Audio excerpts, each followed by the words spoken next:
Hi friends, welcome back to our YouTube channel Prabhas Max. இந்த வீடியோவில் என்ன பார்க்க போகிறோம் அப்படின்னா, புள்ளியியல், அதாவது புதிய 9வது சமச்சீர் புக்கோட பயிற்சி 8.4ஓட புக் பேக் கொஸ்டின்ஸ் தான் பார்க்க போகிறோம். வாங்க வீடியோக்குள்ளே போகலாம். ஃபர்ஸ்ட் கொஸ்டின் பார்த்தோம் அப்படின்னா, மையப்புள்ளி M தொடர் நிகழ்வெண் பரவலின் ஒரு பிரிவின் மேலெல்லை B எனில் அதன் கீழெல்லை என்னன்னு கேட்குறாங்க.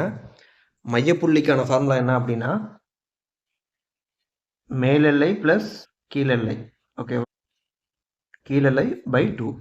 இப்போ வந்து மேலெல்லை வந்து என்ன கேட்குறாங்க, மேலெல்லை வந்து பின்னு கொடுத்துட்டாங்க, கீழெல்லை வந்து தெரியாது, அதை வந்து எக்ஸ்ன்னு எடுத்துக்கிட்டோம் அப்படின்னா பை 2 போட்டோம் அப்படின்னா 2m மைனஸ் பி, அதுதான் வந்து கீழெல்லைக்கான ஃபார்முலா. ஆன்சர் வந்து 1. 7 மதிப்புகளின் சராசரி 81, அவற்றில் ஒரு மதிப்பு நீக்கப்படும் போது மற்ற மதிப்புகளின் சராசரி 78 அமைகிறது எனில் நீக்கப்பட்ட மதிப்பு எவ்வளோ? இந்த கொஸ்டினில் பார்த்தீங்க அப்படின்னா சராசரி வந்து எவ்வளோ குறையுது அப்படின்னா -3 குறையுது. ஓகேவா? இப்போது ஒரு நம்பருக்கு வந்து -3 குறையுது அப்படின்னா 7 நம்பருக்கு வந்து எவ்வளோ குறைஞ்சிருக்கும் அப்படின்னா 21 வந்து குறைஞ்சிருக்கும். ஓகேவா? குறைஞ்சதுக்கப்புறம் எவ்வளோ வந்து நம்மளோட சராசரின்னு பார்த்தோம்னா 78.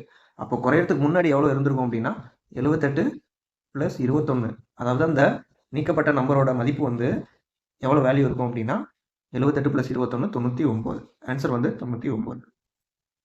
ஒரு தரவில் அதிக முறை இடம்பெற்றுள்ள உறுப்பின் மதிப்பு, அதாவது ரிப்பீட்டடாக வருது அப்படின்னா அதோட வேல்யூ வந்து என்ன அப்படின்னா முகடு, அதாவது மோடுன்றது நம்ம டேரெக்டாக சொல்லிடலாம். ஓகேங்களா? ஆன்சர் வந்து முகடு. பின்வரும் எண் தொகுதியில் சராசரி, இடைநிலை மற்றும் முகடு ஒரே மதிப்பாக அமையும் தொகுதி எது? இந்த கொஸ்டின் பார்த்தீங்க அப்படின்னா ஒவ்வொரு ஆப்ஷனில் வந்து நம்ம வந்து ஒவ்வொரு வேல்யூ கண்டுபிடிச்சி அதுக்கேற்ற மாதிரி போடலாம். ஓகேங்களா? ஃபஸ்ட்டு வந்து இதோட சராசரி பார்த்தோம் அப்படின்னா 4 + 6 10, 10/4னா 2.5. ஓகேவா? இப்போ 2.5 வருது. இடைநிலை பார்த்தோம் அப்படின்னா 2 + 2னா 4, 4/2 வந்து 2, இடைநிலை வந்து 2. அப்போ வந்து இது வந்து ஆப்ஷன் கிடையாது. அடுத்தது பார்த்தோம் அப்படின்னா 4, 7, 10, 15. 15 வந்து 15/5னா 3 வருது. இதோட இடைநிலை பார்த்தோம் அப்படின்னா 5 நம்பர் இருக்கிறதுனால 3வது இருக்க நம்பர், அதாவது 3. ஓகேவா? அப்போ இது 2 ஈக்குவலாக வருது. இது வந்து ஆன்சர் வரதுக்கான வாய்ப்பு இருக்குது. அடுத்த இதை பார்த்தீங்க அப்படின்னா 2, 4, 9, 15.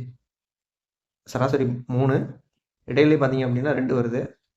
அடுத்தது இதை பார்த்தோம் அப்படின்னா 2, 4, 5, 10, சராசரி 2, இடைநிலை பார்த்தீங்க அப்படின்னா இடைநிலை 1. அதனால் கரெக்டான ஆன்சர் வந்து பார்த்தீங்க அப்படின்னா 2. ஆன்சர் 2 தான் வந்து கரெக்டான ஆன்சர்.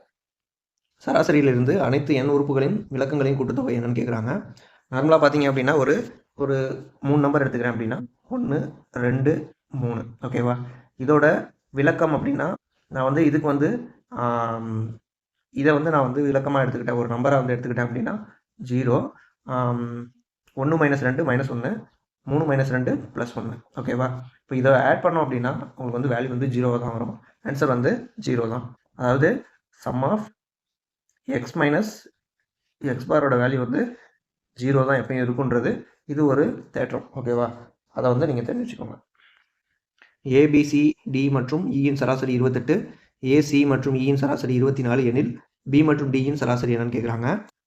இப்போ பார்த்தீங்க அப்படின்னா மொத்தம் வந்து 5 நம்பர் இருக்குது, 28 × 5. ஓகேவா? இதில் 3 நம்பரோட சராசரி கொடுத்துட்டாங்க, 24 × 3. அப்போ 28 × 5 பார்த்தீங்க அப்படின்னா 140. அடுத்து 24 × 3 பார்த்தோம் அப்படின்னா 72. மீதி பார்த்தீங்க அப்படின்னா 68. ஓகேவா? 2 நம்பரோட சராசரி கேட்டிருக்காங்க. இப்போ 2ஆல் டிவைட் பண்ணோம் அப்படின்னா ஆன்சர் வந்து 34. x, x + 2, x + 4, x + 6, x + 8 என்ற தரவின் சராசரி 11 எனில் முதல் 3 தரவுகளின் கூட்டு சராசரி. இப்போ நார்மலாக பார்த்தீங்க அப்படின்னா ஒரு கூட்டுத்தொடர் வரிசையில் ஒரு நம்பர் இருக்குது. அதாவது நார்மலாக பார்த்தீங்க அப்படின்னா 1, 2, 3, 4, 5 இருக்குன்னு வச்சுங்களேன். இதோட சராசரி வந்து 3 தான். ஓகேவா? அதே மாதிரி இந்த இதில் பார்த்தீங்க அப்படின்னா இதுவும் வந்து ஒரு கூட்டுத்தொடர் வரிசையில் இருக்குது. இப்போ இதோட சராசரி பார்த்தீங்கன்னா x + 4. x + 4ஓட வேல்யூ வந்து 11 அப்படின்னா எக்ஸோட வேல்யூ 7. ஓகேவா? அப்போது 7, 9, 11, 13, 15. இப்போ என்ன கேட்குறாங்க, முதல் 3 தரவுகளின் கூட்டு சராசரி. இப்போ இது இந்த 3க்கும் வந்து பார்த்தீங்க அப்படின்னா இந்த சென்ட்ரல் இருக்கிறது. ஆன்சர் வந்து பார்த்தீங்க அப்படின்னா 9. 5, 9, x 17 மற்றும் 21 சராசரியானது 13 எனில் எக்ஸின் மதிப்பு காண்க. இதோட சராசரி வந்து 13 சொல்லிட்டாங்க. அப்போ டிவியேஷன் பார்த்தீங்க அப்படின்னா இது வந்து பார்த்தீங்க அப்படின்னா -8, இது வந்து பார்த்தீங்க அப்படின்னா -4. இதுக்கு சம் வேல்யூ வரும். 17க்கு வந்து பார்த்தீங்க அப்படின்னா +4, இதுக்கு +8.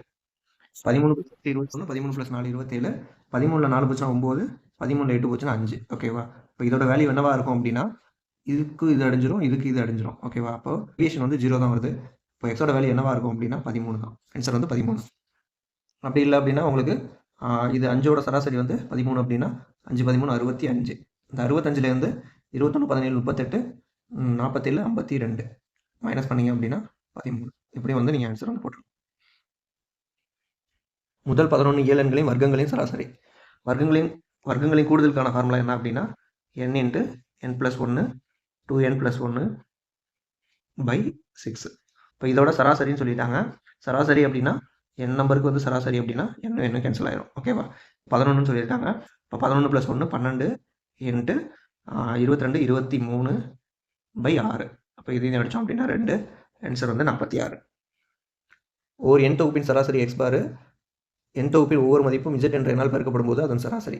இப்போ சராசரியை பொறுத்தளவு பார்த்தீங்க அப்படின்னா ஆட் பண்ணீங்க அப்படின்னா அந்த அளவுக்கு வேல்யூஸ் வந்து ஆட் ஆகும். மைனஸ் பண்ணிங்கன்னா அந்த அளவுக்கு வேல்யூஸ் வந்து மைனஸ் ஆகும். மல்டிப்ளை பண்ணிங்கன்னா மல்டிப்ளை ஆகும். டிவைட் பண்ணிங்க அப்படின்னா டிவைட் ஆகும். ஓகேவா? இப்போது இதோட ஒரு n தொகுப்போட சராசரி வந்து நான் 2ன்னு வச்சுக்கிறேன் அப்படின்னா இதோட ஒரு 3ன்ற வேல்யூ வந்து மல்டிப்ளை பண்ணுறேன் அப்படின்னா எல்லாத்துக்குமே வந்து ஒவ்வொரு மதிப்புக்கும் மல்டிப்ளை பண்ணுறதுனால அதோட வேல்யூ வந்து 3ஆல் மல்டிப்ளை ஆகும். ஆன்சர் வந்து 6ன்றது வரும். இப்போ இதில் பார்த்தீங்க அப்படின்னா z இன்ட்டு x பார் இதுதான் வந்து வேல்யூவாக வந்து அமையும். ஓகேங்களா? இதே மாதிரி 6 to 10 எல்லா school book back objective questions எல்லாமே வந்து சால்வ் பண்ணி ப்ளேலிஸ்ட்டாக வந்து நான் வந்து கண்டிப்பாக வந்து எக்ஸாம் முடியறதுக்குள்ளே கொடுத்துருவேன். நீங்கள் வந்து இந்த கொஷின்ஸை வந்து ஈஸியாக சால்வ் பண்ணி பாருங்கள். இந்த வீடியோ உங்களுக்கு பிடிச்சிருந்தது அப்படின்னா லைக் பண்ணுங்கள், ஷேர் பண்ணுங்கள், சப்ஸ்கிரைப் பண்ணுங்கள். தேங்க்யூ.